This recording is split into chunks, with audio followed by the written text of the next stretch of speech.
Boa noite a todos, sejam bem-vindos.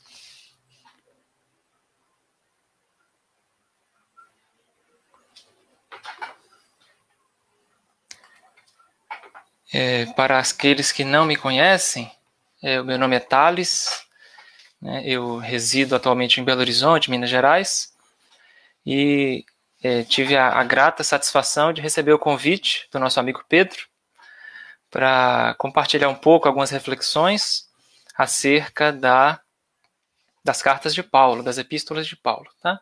Então, aceitei o convite com muita gratidão mesmo, com muita alegria, muito carinho, porque particularmente temos um carinho especial pelo trabalho do professor Clóvis Tavares, né? Já tivemos a oportunidade de ler algumas de suas obras, de conhecer alguns dos seus trabalhos, né? Na verdade, nós chegamos ao trabalho do professor Clóvis a partir da leitura de algumas obras de Pietro Baldi. Eu tive contato com alguns livros, As Noures, Ascese Mística, Grandes Mensagens, e vi o nome do Clóvis como tradutor, né?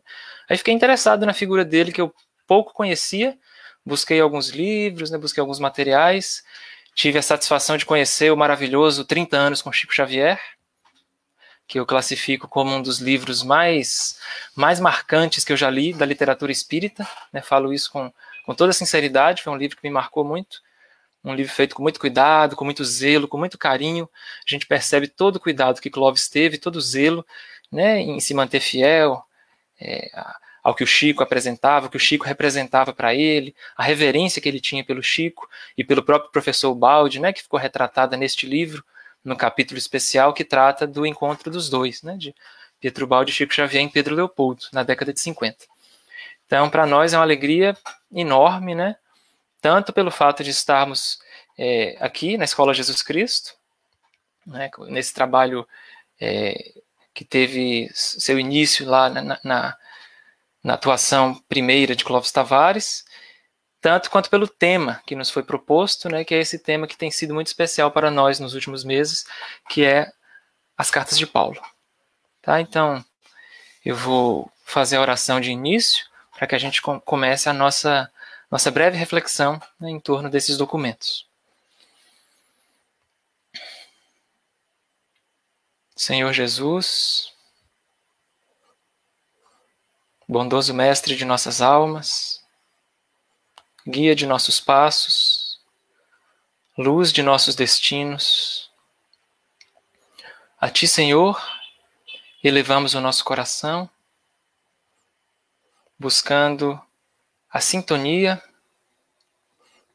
com a Tua esfera luminosa, a sintonia com os ensinamentos que Tu nos trouxeste, com a Tua vivência, com a Tua encarnação entre nós, que nós possamos, amparados pelos benfeitores amigos da Escola Jesus Cristo, nos sentirmos envolvidos nessa vibração de paz, de harmonia, para que a mensagem do apóstolo Paulo possa ecoar dentro de nossas almas e se traduzir numa adesão sincera de nossa parte à fé cristã.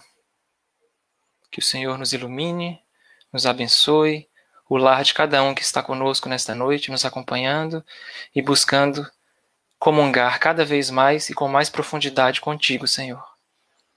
Que assim seja. Bom, então nós vamos dar início ao nosso tema, que é as epístolas de Paulo. Se tiver algum problema, acho que a projeção aqui está ok, né? Deixa eu só colocar aqui no jeito. Isso. Beleza. Né? Então tá aí, né? Vamos fazer a nossa reflexão em torno desse tema. Eu vou explicar um pouquinho o que motivou, né? O que tem me motivado nos últimos tempos a buscar esse estudo. Né? O Pedro percebeu algumas postagens que eu vinha fazendo no Facebook nos últimos tempos, que foram justamente resultado dessa empreitada que eu resolvi buscar, de conhecer o texto das cartas que eu não conhecia, de leitura, pegar o texto bíblico em mãos e lê-lo de ponta a ponta, como a gente lê um livro, né, como a gente lê a literatura comum. E por duas razões. Foi por incentivo de um amigo querido, João Galberto do Ser, aqui de Belo Horizonte, que teve a intuição, né, de se debruçar um pouco mais sobre esses documentos, e ele compartilhou essa intuição conosco, e isso me gerou um sentimento de buscar também. Né? Assim que o João falou comigo que ele ia fazer esse estudo, essa leitura, né, meditada, mas de ponta a ponta das cartas, eu me senti convidado a fazer aquilo também. E além desse convite do João, houve uma mensagem que eu li, que foi divulgada por Clóvis Tavares, através da mediunidade do Chico, assinada pelo Espírito Emmanuel, em que Emmanuel nos convida a esse empreendimento, que é o da leitura das cartas. Tá? Então, eu trouxe essa mensagem para que a gente possa ler em conjunto e refletir e ver, né, que esse conselho, essa orientação que Emmanuel nos traz, ele é realmente muito significativo, muito valioso.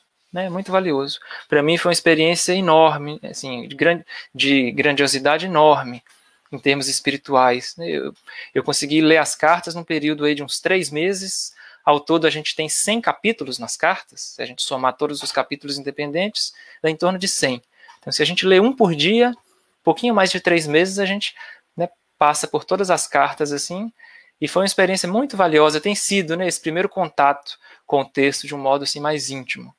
Então, se eu pudesse resumir o objetivo dessa nossa conversa, seria estimular os amigos que ainda não o fizeram, que buscassem também esse estudo, essa leitura, que muito nos alimenta, que muito tem me alimentado, e eu estou aqui simplesmente para compartilhar um pouco dessa experiência. Né?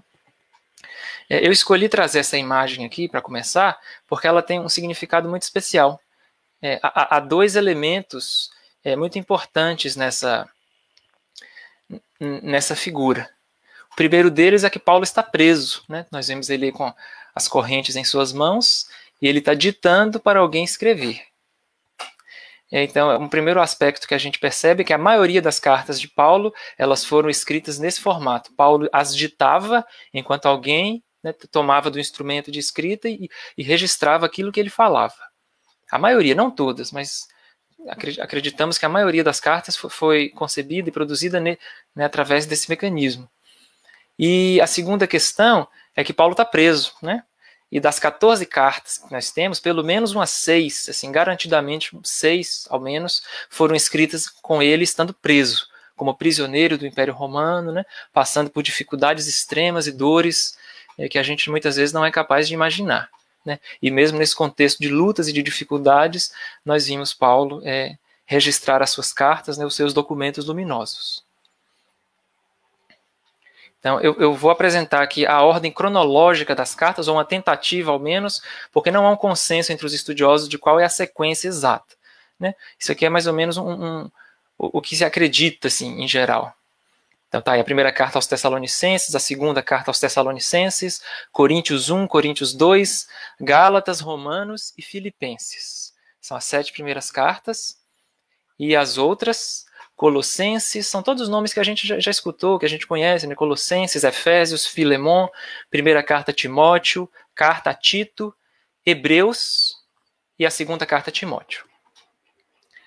E aí eu coloquei só a data da primeira, né, porque existe um consenso muito, muito claro assim, entre os autores de que 1 Tessalonicenses é do ano 51 e a segunda Timóteo é do ano da sua morte, que segundo Emmanuel no livro Paulo Estevão, é o ano 64. Então, num período de 14 anos, Paulo escreveu, ou pelo menos sobreviveram para nós 14 das suas cartas. Não sabemos se ele escreveu mais, acreditamos que sim, pelo que a gente depreende da leitura de Paulo Estevão também, dá a entender que Paulo produziu muitos textos, mas aqueles que sobreviveram, né, que chegaram a nós, são esses 14 que estão aí.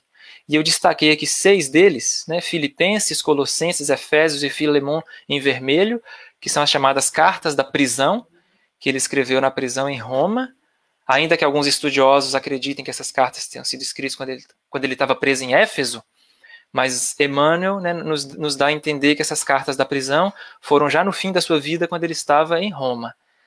E as 2 cartas aqui de baixo, Hebreus e 2 Timóteo, ele escreveu no processo de prisão domiciliar. Né? Ele estava prisioneiro do Império Romano, mas podia ficar, né, numa espécie de prisão domiciliar, e nesse contexto ele escreve a carta aos Hebreus e a segunda carta a Timóteo. Bem. aqui só para ilustrarmos, né, para termos em mente que os textos, de fato, eles são textos, eles são coisas concretas que foram concebidas e produzidas. Está aí um registro do papiro P46 do ano 200 depois de Cristo. Esse é uma cópia da Carta aos Gálatas. É a cópia completa mais antiga das cartas de Paulo. Não existe nenhum dos originais que Paulo escreveu entre nós. Eles não sobreviveram. Né? Em geral, Paulo escrevia as cartas e as pessoas copiavam, faziam cópias dessas cartas para que ela fosse distribuída. E, claro, cópia à mão, né? Não havia tecnologia para a gente produzir, né, fotocópias, então era tudo copiado à mão, em grego, esse texto aí que não é fácil da gente ler porque a gente não conhece, são caracteres do grego, e o manuscrito mais antigo que existe é do ano 200. A carta aos Gálatas deve ser lá do ano 50 e alguma coisa, 55, 50 e poucos. Então, é um texto de 150 anos depois do original. Então, é um texto muito próximo do original. Em termos históricos, é um texto que está muito próximo do manuscrito original que se perdeu. Mas aqui nós temos essa cópia, né, de Gálatas. E eu queria começar o nosso mergulho, né, essa nossa empreitada de nos aproximarmos das cartas de Paulo, ou de Paulo, propriamente, trazer desse texto que o Clóvis Tavares registrou do livro Amor e Sabedoria de Emmanuel. É um texto escrito em 13 de março de 1940, porém esse livro, Amor e Sabedoria de Emmanuel, o prefácio dele é de 1970. Né? Então, 40 anos depois que a mensagem foi escrita, o Clóvis divulgou essa mensagem no livro Amor e Sabedoria de Emmanuel. Segundo ele, essa mensagem era inédita à época. Então, o Chico a recebeu e ela ficou, né, guardada até o momento adequado para que ela viesse a público. Então, na década de 70, o Clóvis, né, deu publicidade a essa carta, que está registrada neste livro, Amor e Sabedoria de Emmanuel, uma psicografia de Chico Xavier, de um texto de Emmanuel, sobre Paulo. Ele começa assim. Destaquei aí em negrito, né, em letras grandes e em vermelho. Lede as cartas de Paulo e meditai. Assim que Emmanuel começa esse texto, já no imperativo. Lede as cartas de Paulo, primeiro movimento, e meditai. E o texto vai trazer uma argumentação do porquê fazermos isso. Né? Qual que é o objetivo nosso ao lermos essas cartas de Paulo, que foram escritas há tanto tempo? Emmanuel desenvolve a sua explicação. O convertido de Damasco foi o agricultor humano que conseguiu aclimatar a flor divina do Evangelho sobre o mundo. Olha que imagem bonita, né?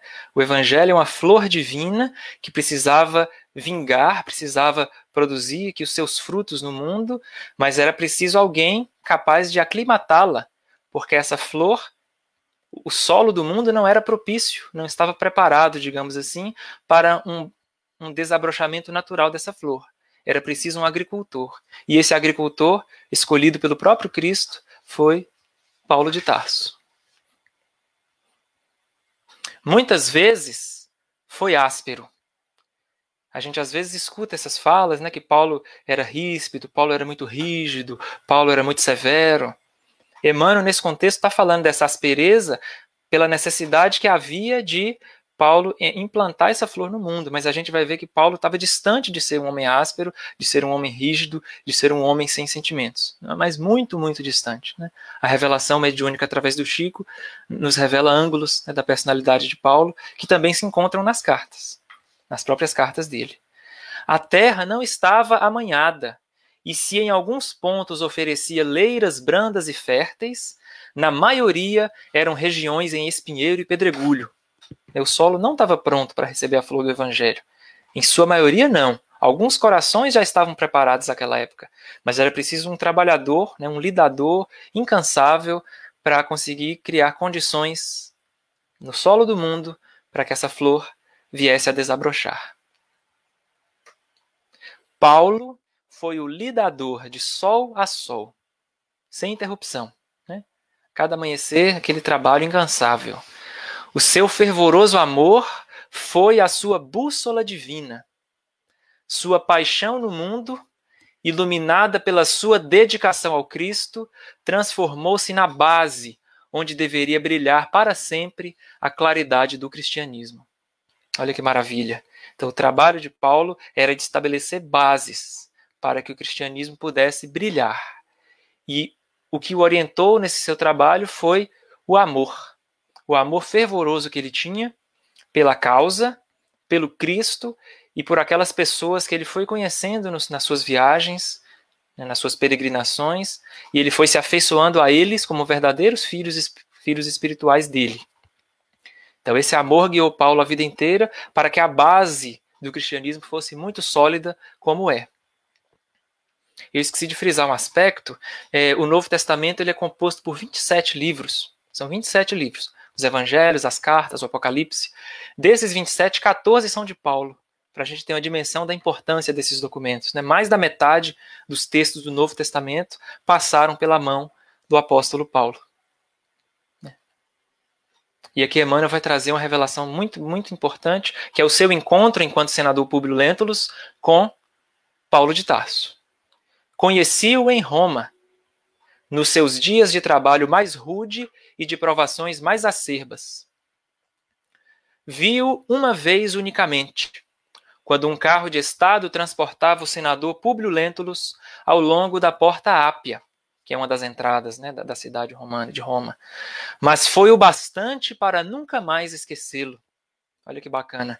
O senador Públio Lentulus viu Paulo uma vez, e foi o bastante para nunca mais esquecê-lo.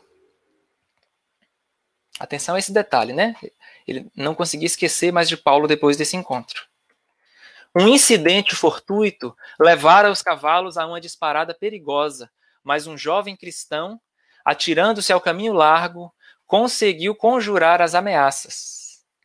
Avistamos então um pequeno grupo, onde se encontrava a sua figura inesquecível. De novo, o aspecto de Paulo ser alguém que não se pode esquecer, que não se pode olvidar. Trocamos algumas palavras que me deram a conhecer a sua inteireza de caráter e a grandeza de sua fé. Senador Públio Lentulus, né? Um homem do Império Romano, conversou poucos minutos com Paulo de Tarso e percebeu a inteireza de caráter e a grandeza da sua fidelidade ao Cristo. O fato ocorria pouco depois da trágica desencarnação de Lívia, a esposa do senador. E eu trazia o espírito atormentado. Lívia desencarnou por volta do ano 58. Né? Esse encontro aqui com Paulo certamente foi entre 61 e 64. Porque Paulo chega em Roma no ano 61, né, e sofre o martírio em 64. Então foi isso mesmo. Alguns anos depois, 3, 4 anos depois da morte de Lívia, e o senador trazia o espírito atormentado com isso, ele vai e encontra Paulo. As palavras de Paulo eram firmes e consoladoras. Isso aqui a gente vê nas cartas de um modo muito claro, nessa firmeza, essa galhardia, né, essa bravura espiritual, digamos assim, né, esse vigor, porém recheado de consolo, né, recheado de acolhimento. O grande convertido não conhecia a úlcera que me sangrava no coração. Todavia, as suas expressões indiretas foram imediatamente ao fundo da minha alma, provocando um dilúvio de emoções e de esclarecimentos. Olha que maravilha. Né? A alma em comunhão com Cristo verbaliza, alcança o coração de alguém em sofrimento, e aquilo ali provocou um dilúvio de emoções no coração do senador, de tal maneira que ele não foi capaz de esquecer Paulo nunca mais. Luzeiro da fé viva, terceira vez. Paulo não pode ser olvidado em tempo algum. É o terceiro momento do texto em que Emmanuel chama atenção ao fato de que não podemos esquecer Paulo. Paulo é alguém inesquecível, né? Devemos ter sempre a nossa atenção voltada para a sua figura. O seu vulto humano é o de todo homem sincero, que se toque de amor divino pelo Cordeiro de Deus. Então, maravilhoso, né? Um homem que se toca de amor divino pelo Cordeiro, ele acaba tocando aqueles que estão ao seu redor. O Evangelho nos fala que é impossível esconder uma cidade edificada sobre o monte. É isso aí. Né? Paulo era uma realização espiritual ambulante neste mundo. Onde ele passasse, as pessoas, né, ficavam fascinadas, ficavam tocadas por aquele amor que se irradiava do seu coração. Ele, como verdadeiro médium do Cristo, como veremos daqui a pouco. E aí Emmanuel arremata o seu texto. Lede-o sempre, e não vos arrependereis. Lembrando o comecinho do texto, lede as cartas de Paulo e meditai. Aí ele apresenta a sua argumentação, o Emmanuel, e no finalzinho ele repete, lede-o sempre, e não vos arrependereis. E de fato, compartilhando a nossa experiência pessoal, é uma experiência muito rica, né? É uma experiência que nos convida de fato a alçar o nosso olhar, né, em outras direções, a pensar mais nos cristãos da primeira hora, a buscarmos mais esse espírito de entrega que eles tinham, né, diante do sacrifício e das lutas naturais das suas existências. Né? Quando a gente se aproxima dessa leitura, a gente se sente mais próximo dessas criaturas, desses seres que não estão apartados de nós. Convém lembrar que o próprio Paulo, assim que Públio Lentulus desencarna, é ele quem recebe o senador do lado de lá, né, do outro lado da vida, e que o conduz em várias reencarnações como um verdadeiro guia espiritual. Isso tá também nesse livro, Amor e Sabedoria de Emmanuel, numa outra mensagem psicografada pelo Chico, assinada por Neio Lúcio. E nessa mensagem, Neio Lúcio fala que Paulo ele sempre se dedicou, depois da sua desencarnação, às grandes inteligências afastadas do Cristo, como era o senador Públio Lentulus. Então, esses seres eles estão perto de nós, eles estão aí trabalhando, né, se dedicando, sendo cooperadores de Jesus. Se o próprio Cristo trabalha até hoje, que dirá os seus trabalhadores da primeira hora? Né?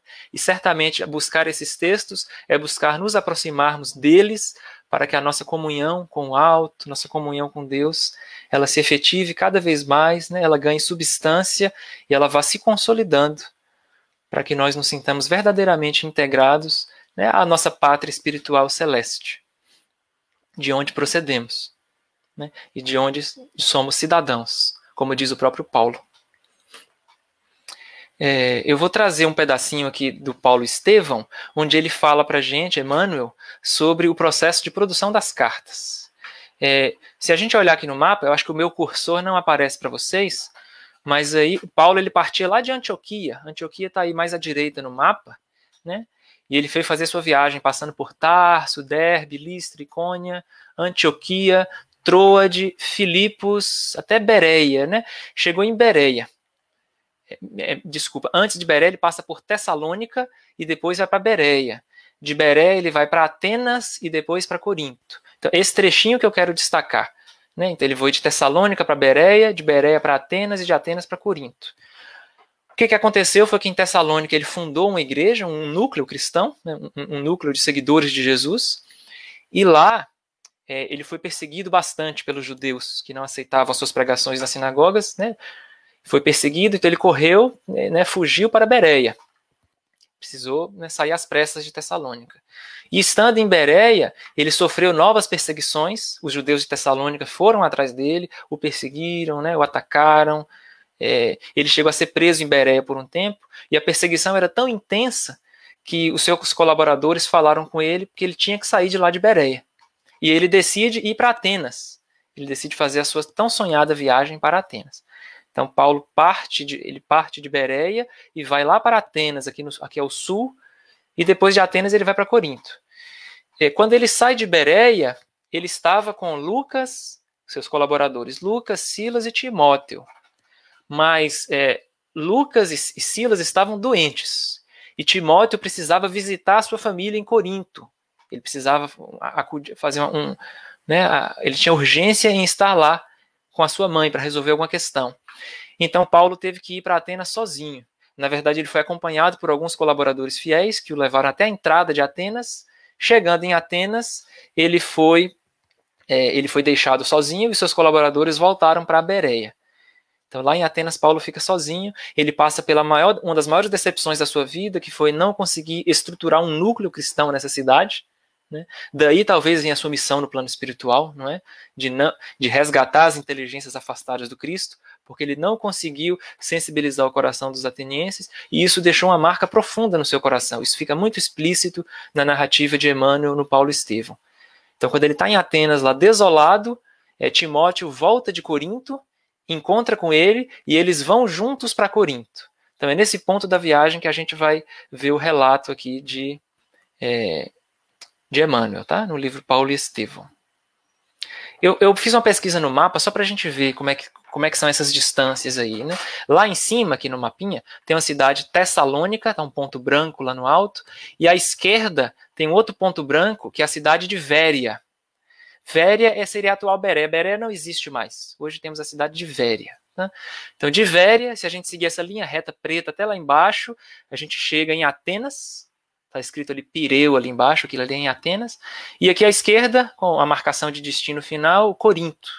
Então, essa foi a viagem que Paulo empreendeu, né, acompanhado. Para a gente ter uma noção, foram módicos 553 quilômetros. Olha que distância. Quantos dias para fazer essa viagem? Imaginem, né? Nas condições que se tinha naquela época. 553 quilômetros a pé, até chegar em Atenas, para de lá encontrar Timóteo e ir para Corinto. Isso, né? Se a gente traçasse uma linha reta, né, entre as duas cidades, dá 310 quilômetros. Mas o caminho mesmo dessa estrada que está marcada aí pelo Google Maps é 553 quilômetros. A estimativa do Google Maps é que essa viagem demoraria 111 horas. Né? Se a gente fizer um cálculo assim, não sei se é um cálculo confiável, mas imagina que ele andasse 8 horas por dia. Talvez andasse mais, eu não sei. Mas se ele andasse 8 horas por dia, isso daria 15 dias de viagem. Uma viagem de 15 dias, 2 semanas. Né? Olha que sacrifício, né? Olha que luta. Existem alguns historiadores que estimam que Paulo deve ter viajado por volta de 20 mil quilômetros a pé, em todas as suas viagens. Imagina, né? 20 mil quilômetros de sacrifício e de doação extrema. Então nós vamos aqui ver um pedacinho do que Emmanuel nos traz, né, nessa obra primorosa aí, nesse tesouro que desceu do céu, que é o livro Paulo e Estevão, né? Um livro imperdível, um livro que merece ser lido e relido. Né? Escutei há pouco tempo alguém aqui em Belo Horizonte dizer que seu Honório, que era um grande estudioso do Evangelho, que muito conhecido, que ele falava que ele buscava ler o Paulo e Estevão ao menos uma vez ao ano. Todo ano ele buscava a releitura do livro em janeiro, né? Sempre está buscando nessa fonte, como Emmanuel recomendou, né? Nunca esquecer desse exemplo, nunca esquecer dessa marca que Paulo deixou no mundo, como diretriz, né? Como sinalização dos caminhos que aguardam os verdadeiros discípulos do Senhor. Mas vamos lá, nossa viagem. Então nós estamos ali na segunda viagem, naquele trechinho entre Bereia e Atenas até Corinto. Então, e aí, chegando em Atenas, ele viaja para Corinto. Tá? Paulo entregou-se de corpo e alma ao serviço rude. O labor ativo das mãos proporcionara-lhe brando esquecimento de Atenas. Atenas o marcou bastante, ele ficou realmente muito sensibilizado com a sua falta de êxito, digamos assim, em Atenas. Ele se sentiu incapacitado, né? Emmanuel chega a falar que ele sentiu que ele não foi capaz de cumprir o que o Salvador colocou em suas mãos. Ele sentiu que ele falhou. Jesus deu uma tarefa para ele e ele não conseguiu realizar. Esse é o sentimento que Paulo tem, segundo Emmanuel. Mas compreendendo a necessidade de um período de calma, ele induziu Lucas a descansar em Troade, já que Timóteo e Silas haviam encontrado trabalho como caravaneiros. Então, ali em torno de Corinto, né, para angariar seu sustento, Timóteo e Silas começaram a trabalhar como caravaneiros. Né? Antes, porém, de retomar as pregações, começaram a chegar a Corinto emissários de Tessalônica, de Bereia e de outros pontos da Macedônia, onde fundaram suas bem-amadas igrejas. As comunidades tinham assuntos urgentes que requeriam delicadas intervenções da sua parte. Olha que interessante. Pessoas vieram de Tessalônica e de Bereia até Corinto. Nós vimos que essa viagem gasta mais de 500 quilômetros. Então, para essas pessoas irem atrás de Paulo, é porque os problemas realmente eram urgentes, como o próprio Emmanuel destacou aqui no texto. Eram problemas que demandavam a sua intervenção, porque as pessoas reconheciam a grandeza que Paulo já expressava, reconheciam o seu caráter apostólico já. Sentindo-se em dificuldades para tudo atender com a presteza devida, porque gastava dias para ele voltar a Bereia, por exemplo, ele chamou novamente Silas e Timóteo para a cooperação indispensável. Né, valendo-se das oportunidades da profissão, como caravaneiros, eles podiam contribuir de maneira eficaz na solução dos problemas imprevistos. Então, a gente entende que Silas e Timóteo fizeram essas viagens para essas regiões aí, para Tessalônica, para Bereia, para Macedônia, para tentar atender essas demandas em nome de Paulo, já que o trabalho em Corinto demandava muito dele naquele momento inicial em que a igreja de Corinto se erigia, né, se sustentava, começava a se estabelecer. Com a presença de Paulo, a igreja de Corinto adquiria singular importância e quase diariamente chegavam emissários das regiões mais afastadas.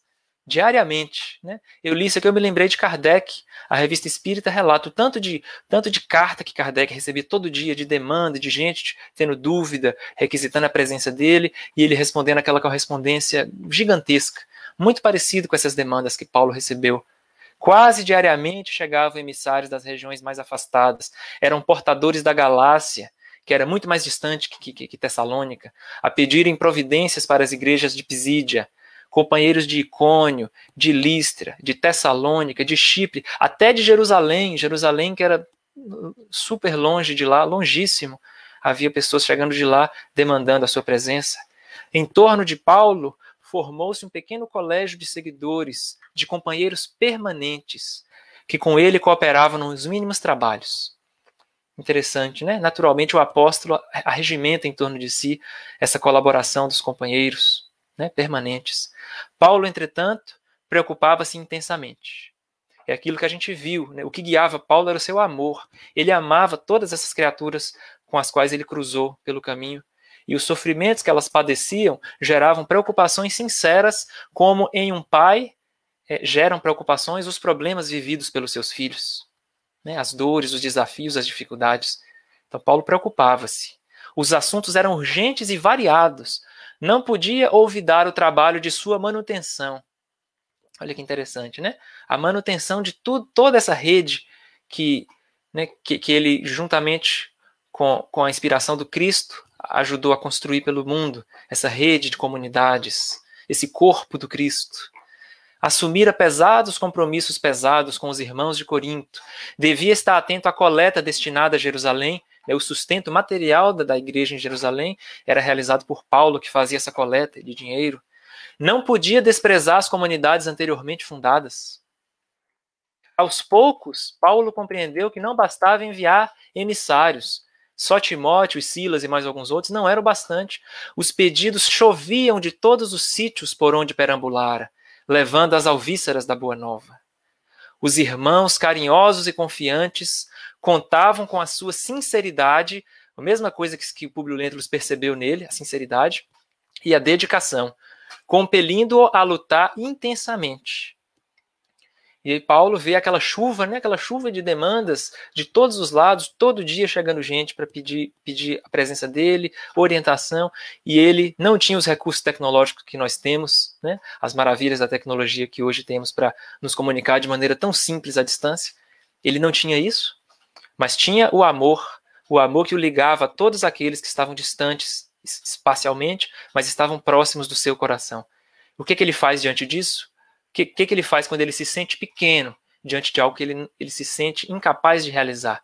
O que o espírito, né, voltado para as questões espirituais faz? Busca a orientação do alto.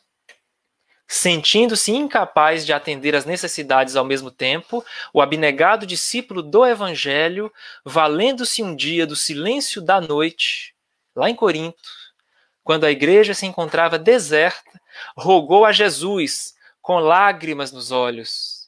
Aqui o Paulo não tem nada de rigidez, né? Não tem nada de insensibilidade. É um Paulo que se sensibiliza e que se emociona com as dores e com as dificuldades.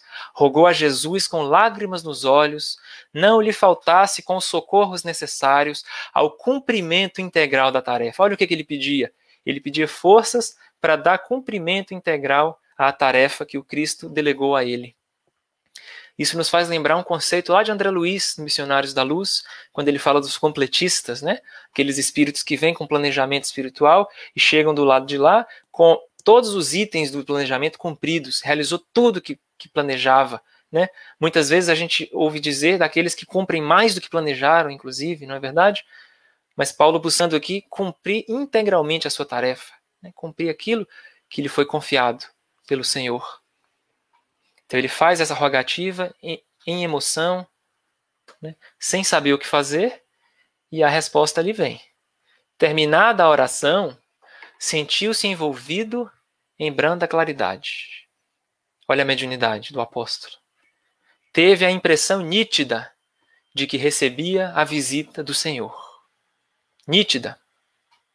Genuflexo experimentando indizível comoção, ouviam uma advertência serena e carinhosa.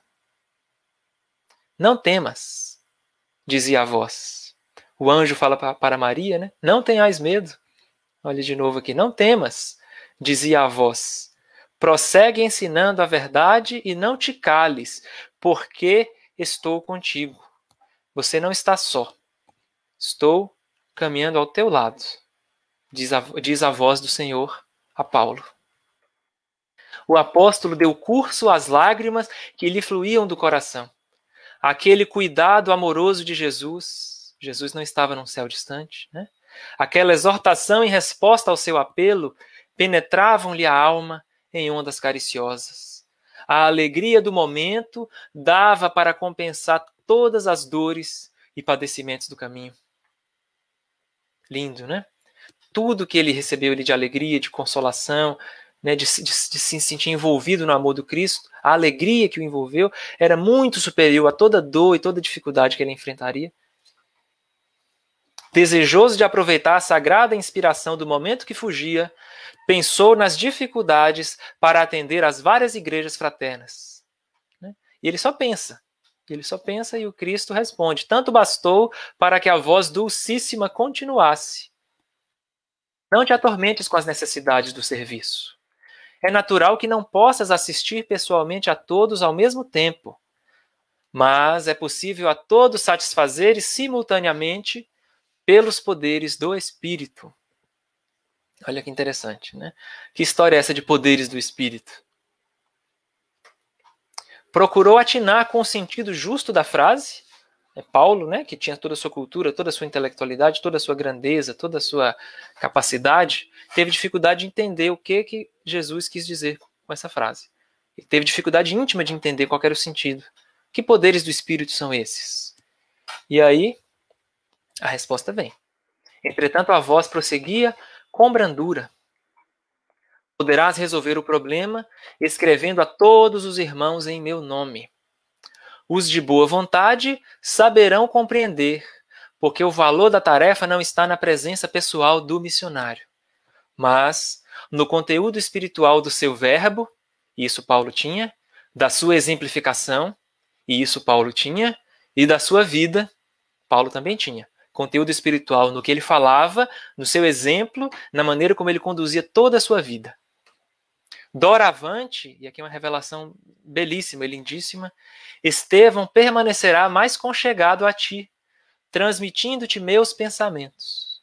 E o trabalho de evangelização poderá ampliar-se em benefício dos sofrimentos e das necessidades do mundo.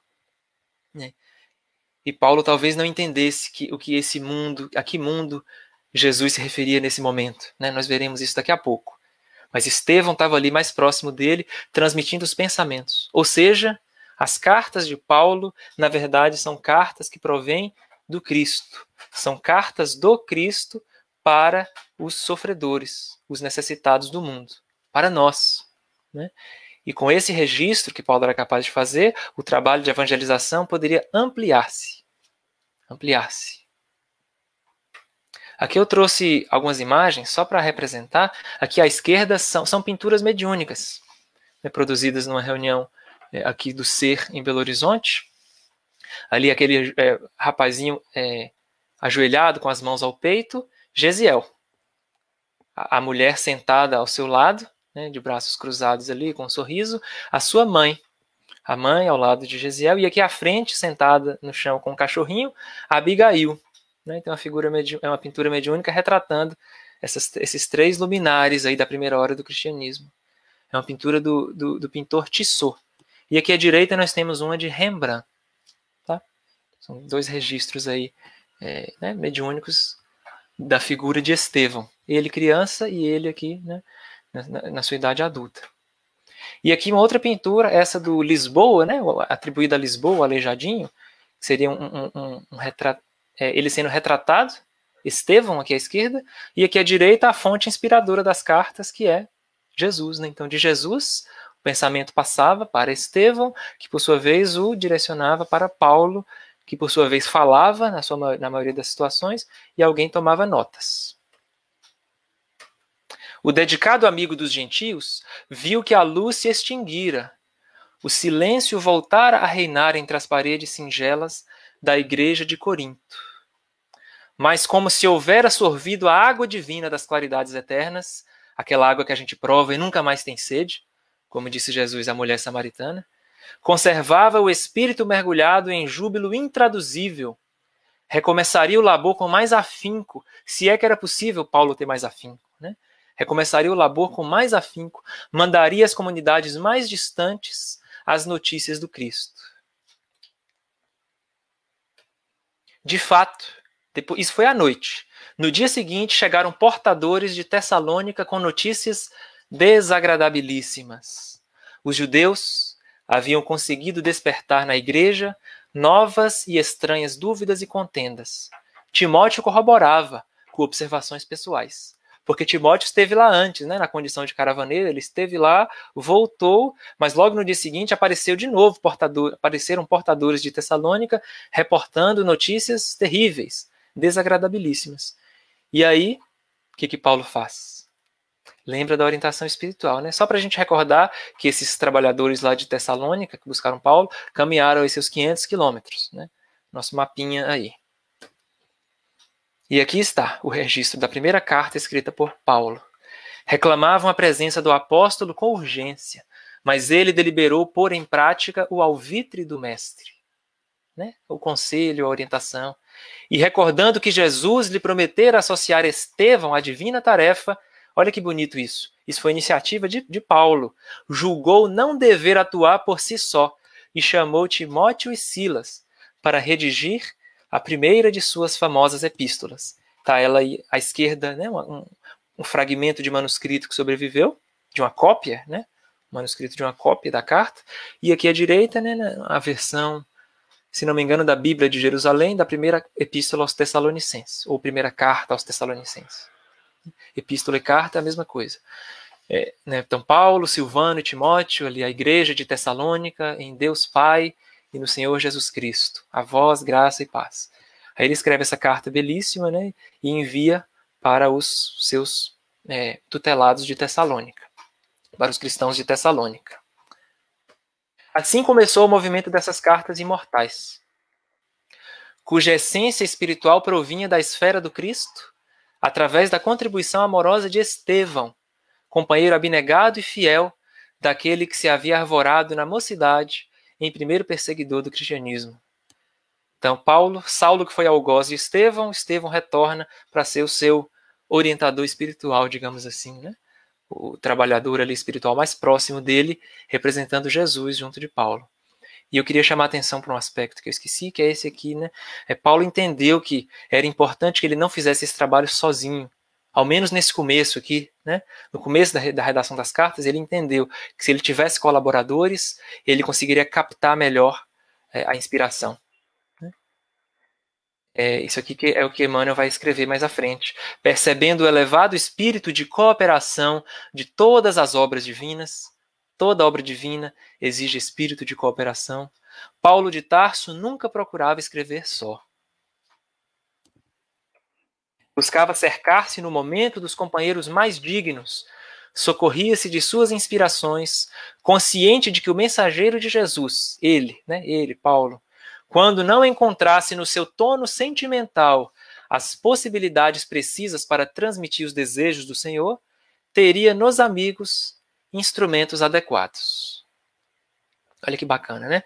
Então, se a gente fosse traduzir na nossa linguagem aqui, na nossa linguagem mediúnica dos tempos atuais, esses colaboradores faziam parte da equipe de sustentação do trabalho, né? Porque o trabalho é feito em cooperação.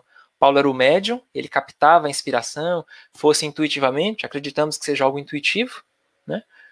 Não temos relato mais explícito disso, e ele transmitia essas ideias, né? E quando ele não era capaz de transmitir com a fidelidade que ele gostaria, né?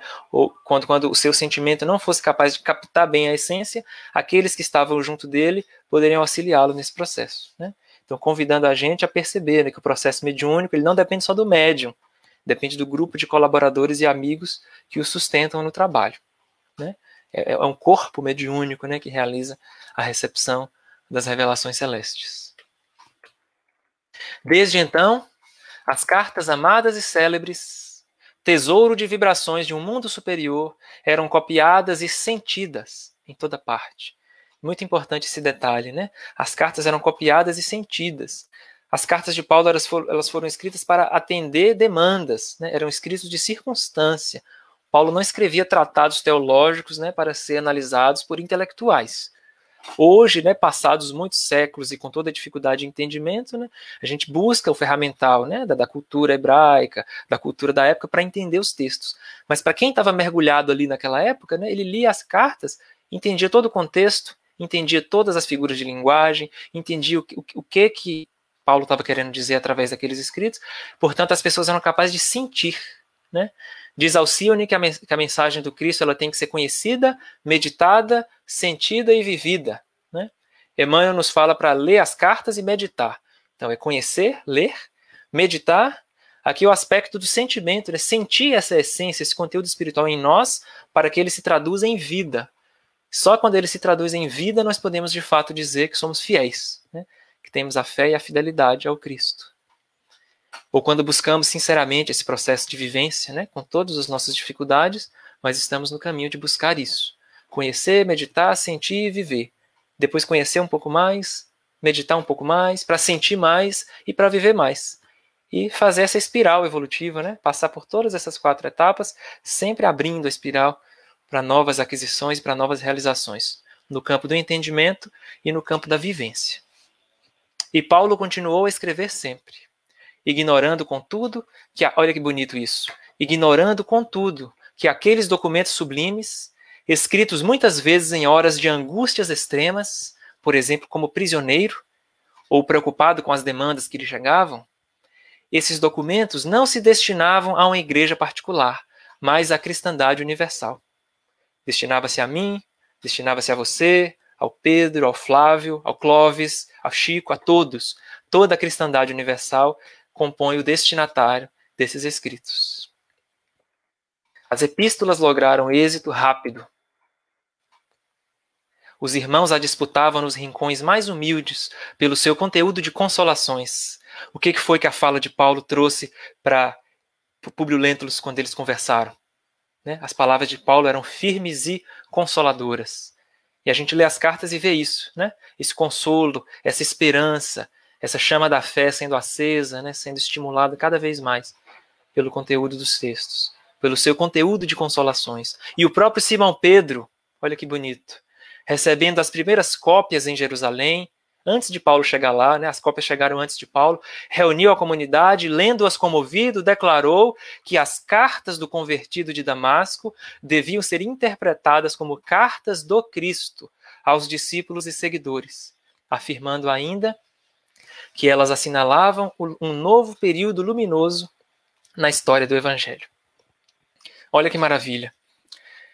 Pedro conviveu diariamente com Jesus por 3 anos, é a notícia histórica que nós temos, diariamente, né? Ele conhecia aspectos, né, de como Jesus se expressava, estava ali o tempo todo, né, bebendo daquela fonte diretamente ali, né, todos os dias. E Paulo só teve contato com Jesus na estrada de Damasco, né, vivendo o Jesus glorioso, glorificado, ressuscitado, e depois nesse momento aqui em que ele faz essa oração, né, e recebe a inspiração para escrever as cartas. Então Paulo não viveu com o Cristo segundo a carne, como ele mesmo escreve em uma de suas epístolas. Não conhecia o Cristo segundo a carne, né, mas segundo o Espírito. E tão fiel foi essa captação de Paulo do pensamento e do sentimento do Cristo, que Pedro, que convivia todos os dias com o Cristo, reconheceu nas cartas de Paulo que o conteúdo ali, o conteúdo que se encontrava ali, ele provinha do Cristo, do pensamento e do coração do próprio Cristo. Maravilhoso. De Corinto a Jerusalém, aí nós temos a continuação da viagem, né? Paulo deseja levar a coleta a Jerusalém, então ele faz a viagem até lá.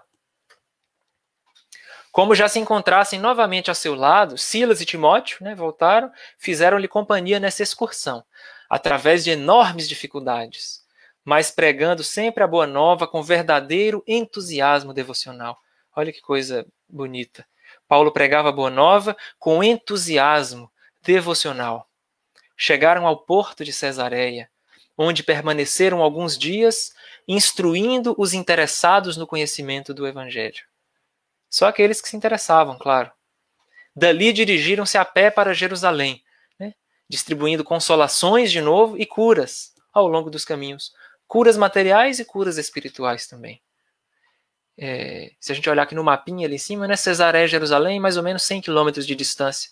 Eles fizeram essa viagem a pé, porque chegaram de navio em Cesareia e andaram até Jerusalém. Aqui é uma imagem que eu tentei encontrar para retratar os dois, né, Paulo e Pedro. Pedro aí à esquerda e Paulo à direita. Chegados à capital do judaísmo, o ex-pescador de Cafarnaum recebeu-os com júbilos inexcedíveis.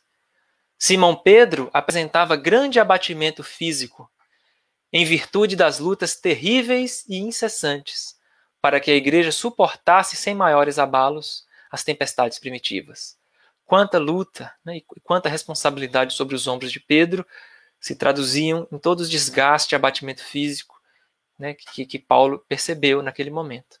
Seus olhos, porém, guardavam a mesma serenidade característica dos discípulos fiéis. Aquele olhar sereno, o mesmo olhar que Emmanuel descreve de Estevão no momento em que ele está fazendo a sua pregação no Sinédrio, no momento em que ele está sendo apedrejado, aquele olhar de serenidade, né, que perturbava Saulo, que Saulo não era capaz de entender.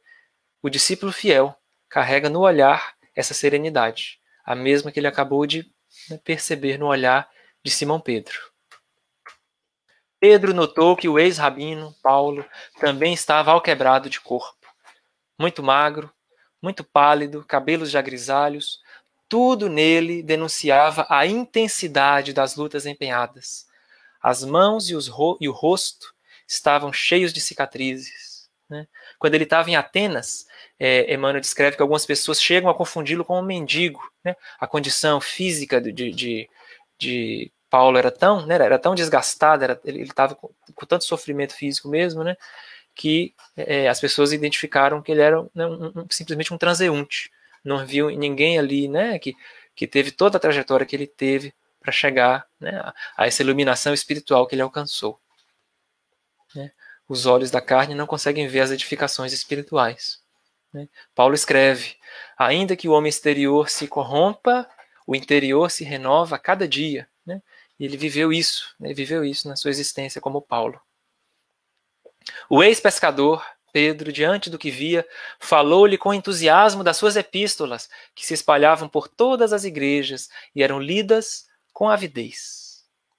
Profundamente experimentado em problemas de ordem espiritual, olha que interessante, Pedro era profundamente experimentado em problemas de ordem espiritual, né? Depois de 3 anos convivendo, né, diariamente com o Cristo, mais o trabalho ao longo dos anos na Casa do Caminho, né, muito crescimento, muita maturidade espiritual, fora o que ele já deveria carregar no seu espírito, quem o sabe, né?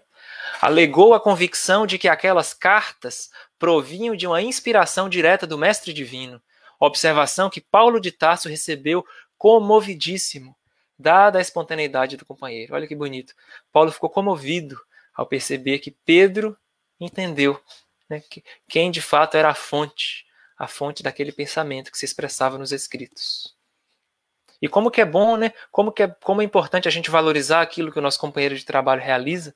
Né? O companheiro realiza algo, a gente reconhece o valor daquilo e aquilo dá ânimo para a pessoa ter continuidade no trabalho. Né?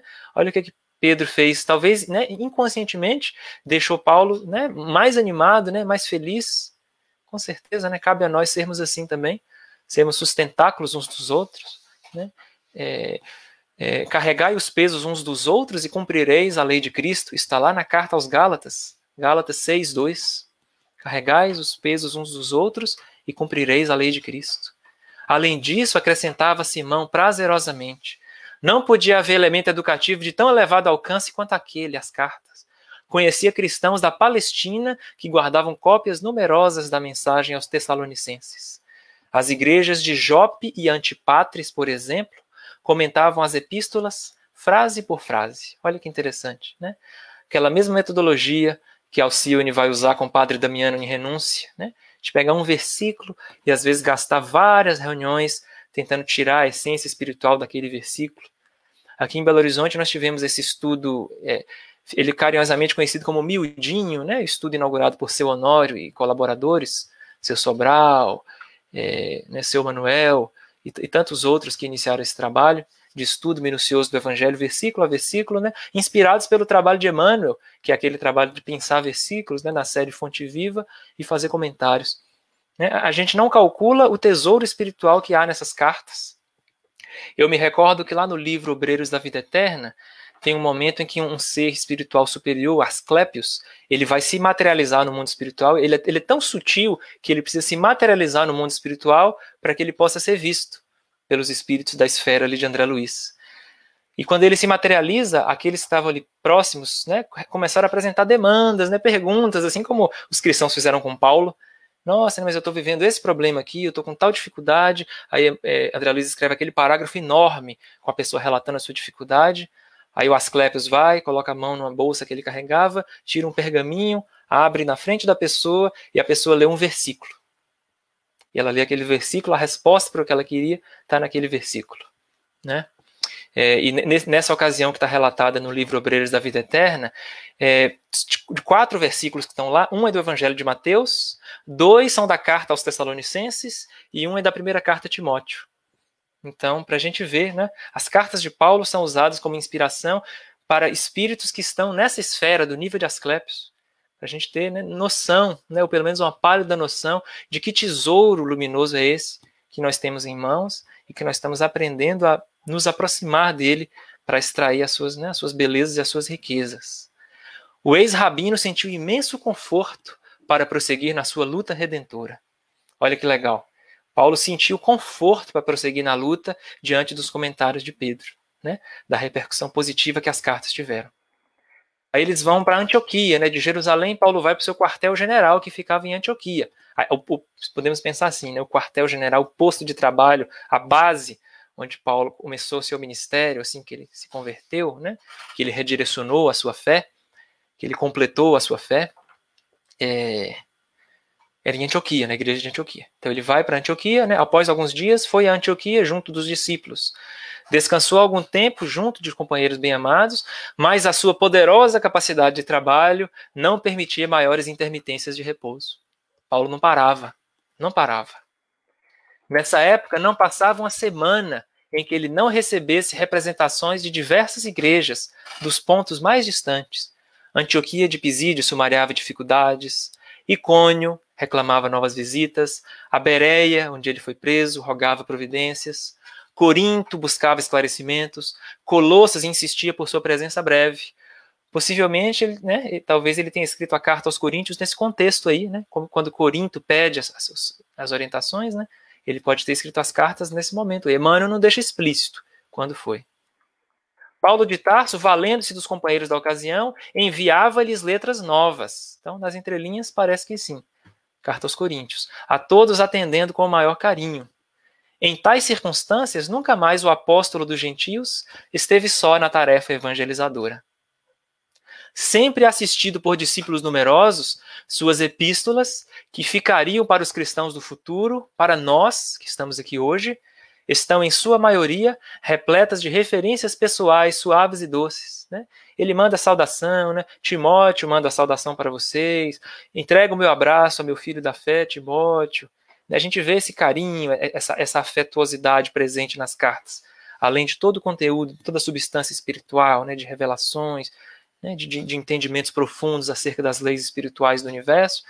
Essa afetividade, essa proximidade, esse carinho, ele exala dos escritos de Paulo. Né? Antioquia ele vai para Corinto. Vamos seguir um pouco mais. Pedro está aí monitorando o tempo, né, Pedro? Qualquer coisa você me dá um toque aqui, tá? Talvez eu passe alguns minutinhos mesmo. Como de hábito, Paulo de Tarso, durante a viagem até Corinto, falou do projeto de chegar a Roma, para levar à capital do império a mensagem do amor do Cristo Jesus. Paulo sonhava com isso, de poder chegar em Roma para levar o evangelho. Na companhia de Lucas, a mudança das paisagens revigoravam-lhe as forças físicas. A companhia de Lucas, né, revigorava-lhe as forças físicas. O próprio médico, Lucas, estava surpreendido com a reação natural daquele homem de vontade poderosa. Né? Lucas, que era médico, vendo o estado físico debilitado de Paulo, se surpreendia em de onde ele tirava força, né, para fazer o que fazia. Pelo caminho, através de pregações ocasionais de um longo itinerário, juntaram-se-lhes alguns companheiros mais devotados. Novamente em Corinto, o ex-rabino ratificou suas epístolas. Olha que bacana. Então, Paulo escreveu as cartas chegaram, né, algum emissário foi na frente, deixou as cartas, e depois ele chega e presencialmente ratifica, ele confirma aquilo que ele escreveu. Né? Ele mostra com seu verbo, com a sua presença, a coerência com o conteúdo que foi escrito e que chegou lá antes dele. Reorganizou amorosamente os quadros de serviços da igreja e no círculo dos mais íntimos não falava de outra coisa, né, senão do grandioso projeto de visitar Roma. Então sempre ele estava falando dessa ideia, no intuito de auxiliar os cristãos já existentes na cidade dos Césares a estabelecer instituições como as de Jerusalém, como as de Antioquia, né, e de Corinto. Ele tinha esse anseio, né? Paulo não conhecia Roma, ele não tinha ido lá ainda. Nesse meio tempo, ele readquire energias, né, do seu organismo debilitado. Então, o plano se desdobra, né? Ele coordena ideias e tenta cumprir o seu planejamento de ir à capital, né, a capital do império, a metrópole imperial. Pensou em preparar sua chegada, e aqui vem, né, os bastidores da produção da Carta aos Romanos, que é considerado pelos estudiosos, inclusive protestantes, católicos, estudiosos das suas cartas, como um dos documentos mais importantes que ele produziu. Então ele pensou em preparar sua chegada, fazendo-a preceder de carta, na qual recapitulasse a doutrina consoladora do Evangelho, de novo o consolo aqui, né? Doutrina consoladora, e nomeasse com saudações afetuosas todos os irmãos do seu conhecimento no ambiente romano. Isso aqui é um detalhe histórico interessante, porque, né, ele queria fazer saudações a todos. Se a gente abrir a Carta aos Romanos, capítulo 16, a gente vai ver Paulo mandando saudações para várias e várias pessoas. Ele cita nominalmente quase 30 nomes de pessoas. E entre os estudiosos existe essa pequena discussão se esse último capítulo ele fazia parte da epístola ou se ele foi agregado depois, né, nas cópias que se faziam, se isso foi acrescentado. Emmanuel está nos revelando que originalmente Paulo já tinha esse interesse de manifestar saudações a todos os irmãos que ele conhecia. Então, todos aqueles que ele conhecia, ele escreveu o nome, né? Seja homens, sejam mulheres. Né? Paulo nomeou várias mulheres também. Né? Muitas vezes a gente vê uma postura equivocada do entendimento de Paulo, né? Já escutamos falas de que Paulo teria posturas machistas, né? E isso não corresponde à realidade, né? É um erro de interpretação e de entendimento nosso, acreditamos, né? Ele cita várias mulheres, quando ele vai citar Áquila e Prisca, né, aquele casal de amigos, ele sempre cita Prisca em primeiro lugar, a esposa, né? Saúdo a Prisca e o seu marido, Áquila. Então, ele valorizava a figura da mulher, então, né? Essas questões são problemas de entendimento nosso. Veremos um outro elemento aqui associado à relação de Paulo com as mulheres, daqui a pouco.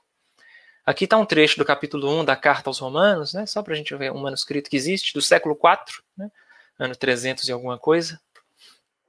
Áquila e Prisca tinham voltado de Éfeso para a capital do império. Né, estavam lá em Roma nesse momento. Seriam auxiliares diletos. Para esse fim, Paulo empregou alguns dias na redação do célebre documento, concluindo com a carga de saudações particulares e extensas.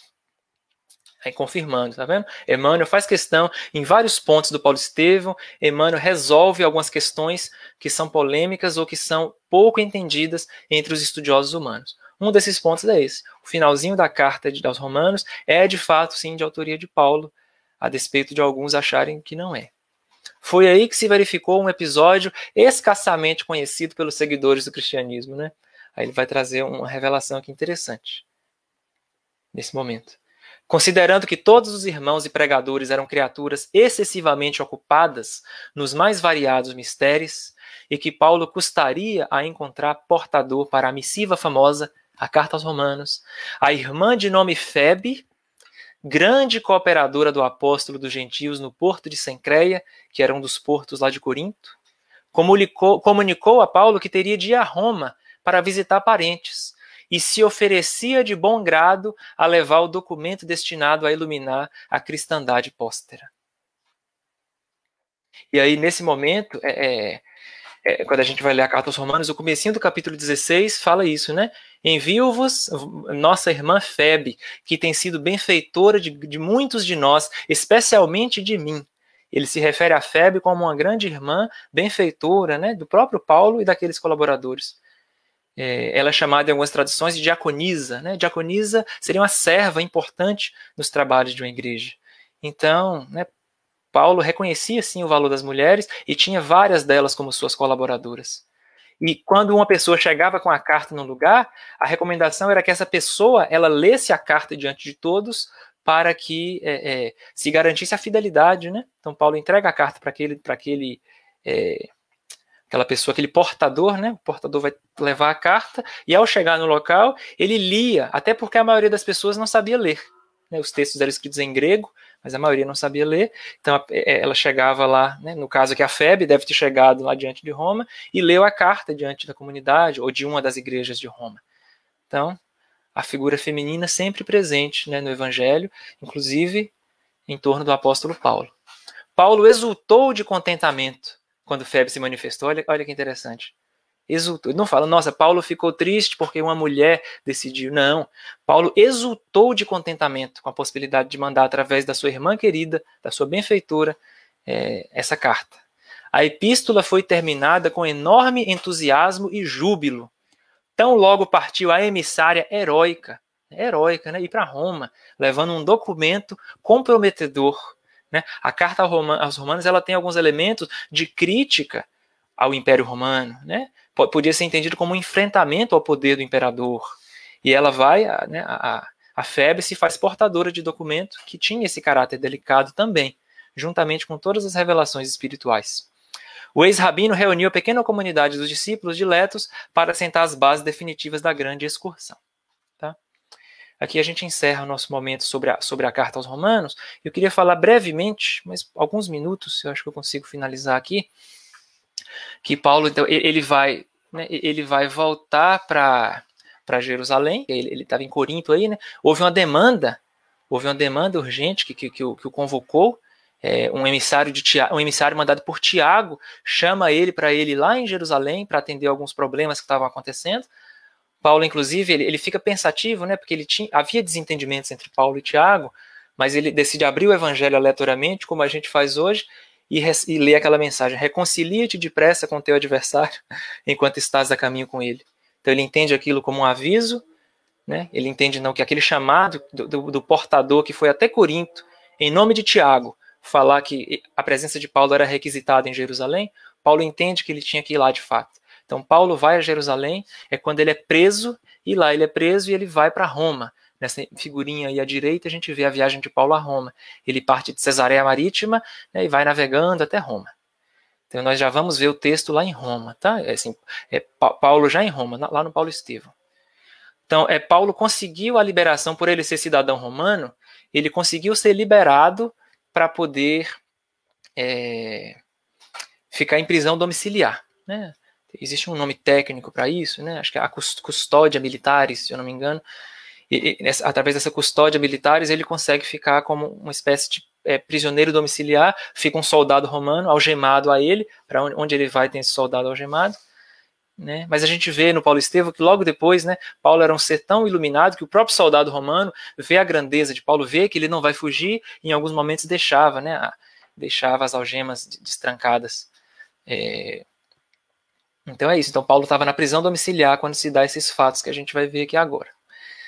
Longe de esmorecer diante dos obstáculos, continuou redigindo epístolas consoladoras e sábias às comunidades distantes. Né? Ele estava preso em prisão domiciliar e mesmo assim faz a produção dos seus textos.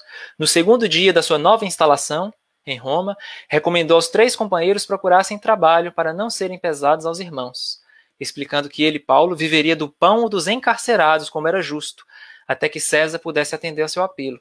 Então Paulo se dirigia todos os dias à prisão para poder se alimentar, né, para poder tomar suas refeições. E ele aproveitava para pregar o evangelho entre os prisioneiros. Né? Assim o fez de fato, e diariamente lá se ia às grades do calabouço, onde tomava a sua ração alimentar.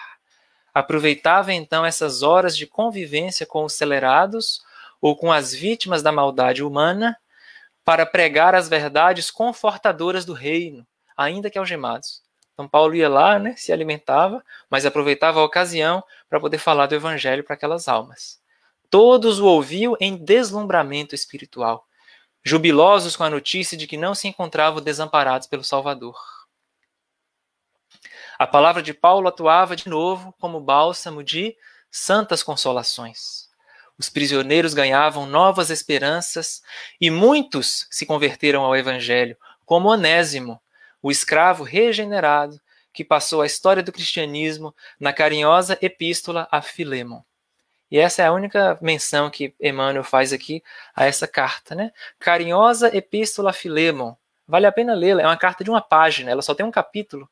Se abrirmos a nossa Bíblia, ela vai estar lá antes da carta aos Hebreus.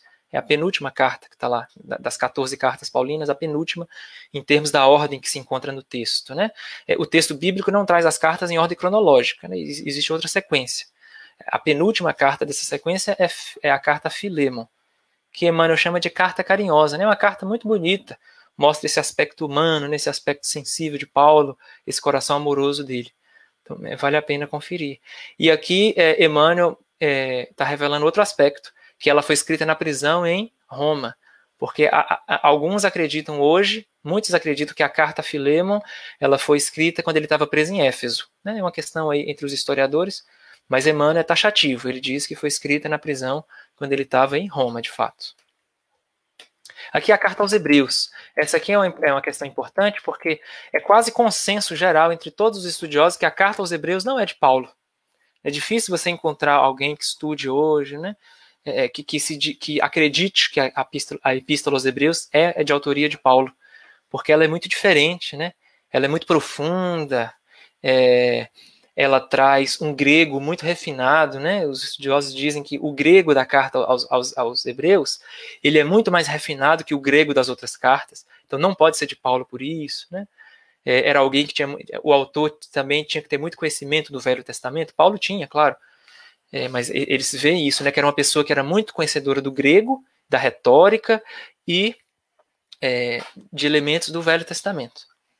Mas é muito bonito porque Paulo não tinha planos de escrever essa carta. Na verdade, Paulo entendia que os atenienses, né, aqueles intelectuais, e os religiosos sectaristas, os judeus, muitos deles não tinham condições de entender a mensagem do evangelho. Mas aí um dia, né, um velhinho judeu que estava na casa de Paulo ouvindo ele, diz para ele, não abandone os da nossa gente, por favor, não desista dos da nossa gente. E Paulo fica sensibilizado com esse pedido desse velhinho, e ele decide, então, redigir um documento, já que ele não podia sair para pregar nas sinagogas, lá em Roma, ele vai redigir um documento. Providencialmente, ele vai redigir essa carta aos Hebreus. Né? E olha o que Emmanuel nos traz. Daí por diante, aproveitando as últimas horas de cada dia, os companheiros de Paulo viam que ele escrevia um documento a que dedicava profunda atenção. Às vezes, ele era visto a escrever com lágrimas. Olha aí. O Paulo sensível, né, o Paulo amoroso, como se desejasse fazer da mensagem um depósito de santas inspirações. Em 2 meses entregava o trabalho a Aristarco para copiá-lo, dizendo. Então aqui a gente vê a primeira questão, por que essa carta é diferente das outras? Porque essa sim Paulo escreveu. Essa ele escrevia lá sozinho, ele pegava os instrumentos dele e fazia o registro. E as pessoas viam ele debruçado naquele documento, né, com muita atenção, escrevendo com lágrimas, né? E ele, então, usando todos os seus recursos, colocou o seu coração ali, conclamando seus irmãos, né, do judaísmo a entender a mensagem de Jesus, a entender o sacerdócio de Jesus, que é o tema principal da carta aos Hebreus. O sacerdote, Jesus é o grande sacerdote, né? O sacerdote definitivo da humanidade. Esta é a epístola aos Hebreus. Fiz questão de grafá-la valendo-me dos próprios recursos, pois que a dedico aos meus irmãos de raça, e procurei escrevê-la com o coração.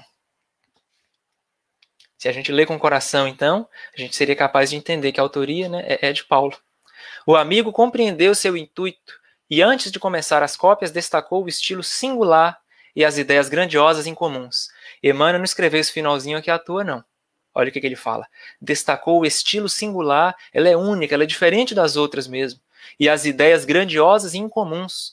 Traz ideias um pouco diferentes do que se encontra nas outras cartas. Ela tem um estilo diferente. E por ser tão diferente das outras, os estudiosos acham que não é. ao passo que talvez ela seja a carta que é mais paulina dentre todas as outras, né? Muito curioso isso. E, por fim, essa que é a última, verdadeiramente, é a última carta que Paulo escreveu, é a segunda carta a Timóteo. E essa é uma carta muito bonita, nossa, ela é muito especial. Vale a pena nos debruçarmos sobre ela, ler o texto, ver, né? Paulo ali nos últimos dias, Paulo já não tinha forças físicas para ir mais às catacumbas. Paulo ele estava num processo de prisão domiciliar de novo nesse momento, mas ele tinha que ir de 3 em 3 dias na prisão mamertina, para poder dar satisfação, né, que ele estava ali pelas redondezas. Mas então é nesse contexto também de prisão domiciliar que ele escreve a segunda carta a Timóteo, e a gente vê o coração dele transbordar em vários momentos. Emmanuel vai enfatizar isso aqui também. Olha que interessante.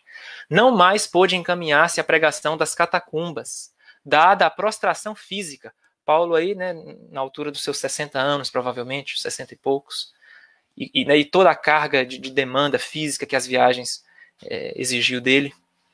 Mas valia-se da colaboração afetuosa e dedicada de Lucas para as epístolas que julgava necessárias. Nessas, inclui-se a derradeira carta que escreveu a Timóteo, aproveitando 2 amigos que partiam para a Ásia. Timóteo estava lá em Éfeso, ele aproveita para escrever essa última carta a Timóteo, que é a segunda Timóteo, que inclusive alguns estudiosos hoje duvidam se ela era de Paulo ou não.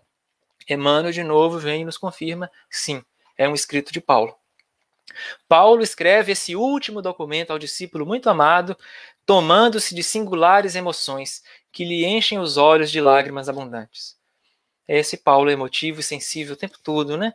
Derramando essas lágrimas, se envolvendo afetivamente com Timóteo, que ele considerava seu filho na fé, né? Todos aqueles que eram caros ao seu coração. Sua alma generosa desejava confiar ao filho de Eunice as últimas disposições. Mas luta consigo mesmo, de modo a não se dar por vencido. Aqui é interessante que a gente vê um conflito. Paulo, ele sente que está chegando a hora dele partir, que o Cristo vai demandar dele, né, que ele abandone o corpo físico. Mas ele luta consigo mesmo, querendo continuar o trabalho aqui. O ex-rabino, ao traçar conceitos afetuosos, sente-se qual discípulo chamado a esferas mais altas. Ele entendia que ele tinha que partir, sem poder furtar-se à condição de homem que não deseja capitular na luta. Então fica esse conflito, né? Aquele que sabe que vai ser chamado para a desencarnação, né? Para retornar ao mundo espiritual, e ao mesmo tempo aquele que quer continuar se dedicando e trabalhando pelos seus. Ao mesmo tempo que confia a Timóteo a convicção de haver terminado a carreira, ele fala, né? Combati o bom combate, terminei a carreira, guardei a fé. Ao mesmo tempo que ele fala isso, que parece contraditório, os estudiosos leem e acham isso contraditório, mas tem que levar em conta os sentimentos que ele vivia quando escrevia a carta, né? Ao mesmo tempo em que ele tinha convicção de que tinha terminado o que ele tinha que fazer aqui, ele pede que Timóteo envie a capa de couro que ele deixou em Troade, na casa de Carpo, visto necessitar de agasalho para o corpo abatido. Então, ele, na esperança de que esse casaco chegasse a tempo, era o esforço dele de se manter vivo aqui, mas sabendo que já havia chegado ao final da carreira. Enquanto lhe envia as últimas impressões cheias de prudência e carinho, roga os seus bons ofícios para que João Marcos venha à sede do Império, a fim de auxiliá-lo no serviço apostólico, né? Então ele está mandando as últimas impressões dele, né, de quem está se despedindo, mas ao mesmo tempo ele fala, mas manda João para cá, que eu preciso de João para me ajudar, João Marcos. Isso aqui é muito bonito, ó. Quando a mão trêmula e rugosa escreve melancolicamente, só Lucas está comigo, o convertido de Damasco interrompe-se para chorar sobre os pergaminhos. Imagina a emoção nesse momento, né? Só Lucas está comigo, todos estavam distantes por demandas dos trabalhos. Ele estava com saudade daqueles, certamente, daqueles seus colaboradores, com vontade de estar junto a eles nesse momento de despedida. Ele fala, só Lucas está comigo, e se põe a chorar sobre os pergaminhos. Nesse instante, porém, sente afagar-lhe a fronte como flabelo de asas que adejassem de leve. Um leque, né? Um leque de asas que batesse de leve. Um leque que tinha forma de asas. Brando conforto lhe invade o coração, amoroso e intrépido. Olha que bonito. Ele que tanto consolou as pessoas, né, nesse momento, sente um brando conforto no coração. Nesse ponto da carta, ele recobra novo ânimo e volta a demonstrar decisão de luta, terminando com as recomendações atinentes às necessidades da vida material e aos seus labores evangélicos. É assim que ele escreve esse versículo, né? Só Lucas está comigo, ele já pede para Timóteo levar a capa e para mandar João Marcos para dar continuidade. Então, olha que detalhes maravilhosos que Emmanuel nos revela, né, esclarecendo alguns pontos da carta a Timóteo que deixa os estudiosos assim, né, confusos. Mas olha que bonito isso aqui, né? Quando eu li isso aqui, flabelo de asas que adejassem de leve, né? A gente pensa num leque de asas, naturalmente a gente associa a figura de um anjo, né? As asas da evolução, né? O amor e a sabedoria, as asas com que desferiremos o voo evolutivo. Lembra a figura de um anjo. E aí, né, quem terá sido esse anjo que estava ali ao lado de Paulo? Pelo que o próprio Emmanuel diz, acreditamos ser Estevão, né? Essa figura angelical que caminhou junto de Paulo a todo momento, e assim que Paulo abandona o corpo físico, né, ele se reencontra com os seus, com Abigail, com Gamaliel, com o próprio Cristo e com Estevão. Então, para a gente finalizar as nossas reflexões, tá? Eu peço desculpas desde já por ter ultrapassado esses 20 minutos, né? Como eu falei com Pedro, eu já esperava que isso ia acontecer, né? Mas para a gente finalizar aqui a nossa reflexão, eu quero só retomar os 2 alvitres de Emmanuel naquela mensagem que o professor Clóvis Tavares, né, trouxe a público para nós na década de 70. Lede as cartas de Paulo e meditai. E por fim, lede-o sempre e não vos arrependereis. Né? Ao ler essa carta, nós estamos aproximando o nosso coração do coração desse grande trabalhador, por sua vez do coração de Estevão e por sua vez do coração do próprio Cristo. E o que a gente precisa, né, para levar a nossa vida, para nos conduzirmos com segurança, é estarmos de fato em comunhão com o coração do nosso Mestre, né, para que diante dos desafios e das lutas e das dificuldades, a gente sempre lembre, né, que não estamos sós. Assim como a voz falou lá com Paulo, né, você não está só, estou contigo, nós também não estamos sós. Né? E a leitura desses documentos, ela serve para a gente se lembrar disso de modo cada vez mais intenso. Tá? Então, o meu objetivo, como eu falei, retomando, era compartilhar um pouco dessa experiência de leitura e convidar os amigos para que se lancem, né? Fazer coro com Emmanuel aqui, para que a gente se lance, né, nesse estudo, né, nessa leitura meditada, lenta, sem pressa, para que a gente possa se alimentar espiritualmente desses tesouros que nos acompanharão por muito tempo ainda, temos certeza disso. Tá? Agradeço a todos. Aí, eu não sei o que eu faço agora, Pedro, se você vai entrar aí. Você me dá uma luz aqui? Deixa eu ver se o Pedro está aqui nos bastidores. Ver se ele aparece, tá, gente? Só um minutinho. Tá aí, né, Pedro? Desculpa. Boa noite. Boa noite.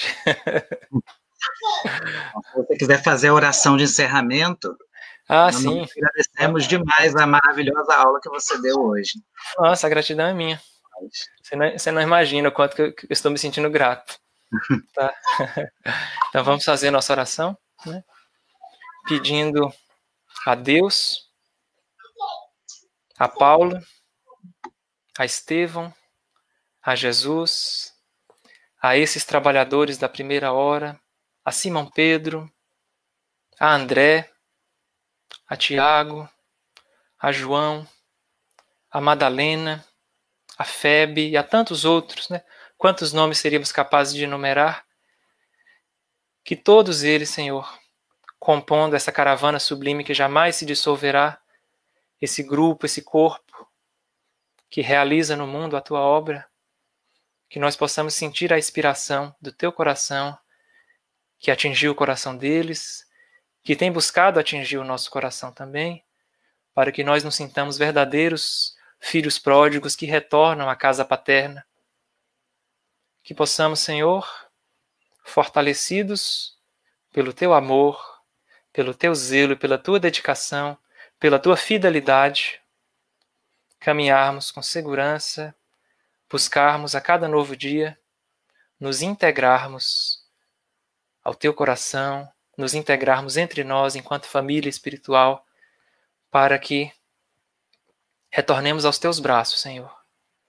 Que a tua paz e a tua luz envolva os corações de todos nós, dos teus amigos e daqueles que buscam te servir, hoje e sempre.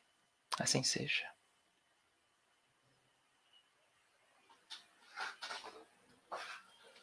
Seu áudio. Obrigado, Thales, mais uma vez. Agradecemos a sua participação aqui. E já fica o convite para outras palestras, né, sobre as epístolas de Paulo, que você tem muito a nos trazer de informação e de conteúdo espiritual. Se Deus quiser. Muito obrigado. Eu que agradeço. Obrigado. Boa noite a todos. Boa noite, amigos.